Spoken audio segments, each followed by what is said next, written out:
Hi అండి, అందరికీ నమస్తే. Welcome to our channel Janu వంటిల్లు. టిఫిన్స్లోకి మామిడికాయ కూరతో మంచి చట్నీ అయితే చేసుకుందామండి. 2 స్పూన్లు మెంతులు, 3 స్పూన్లు ఆవాలు తీసుకుని వేయించేసి పౌడర్ చేసి పక్కన పెట్టానండి. 2 పెద్ద సైజు మామిడికాయలు తీసుకొని శుభ్రంగా కడిగి చెక్కు తీసేసి అలాగే సన్నగా కోరి పెట్టానండి. ఇవి 4 కప్పుల వరకు అయినాయి అనమాట.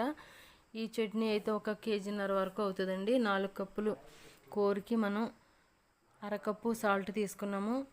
1 కప్పు కారం అండి. 4 కప్పులు కోరికి 1 కప్పు కారం తీసుకోవాలి. అలాగే ముందుగా పౌడర్ చేసి పెట్టుకున్న మెంతులు, ఆవాలు పొడి ఇదంతా కూడా బాగా కలుపుకోవాలి.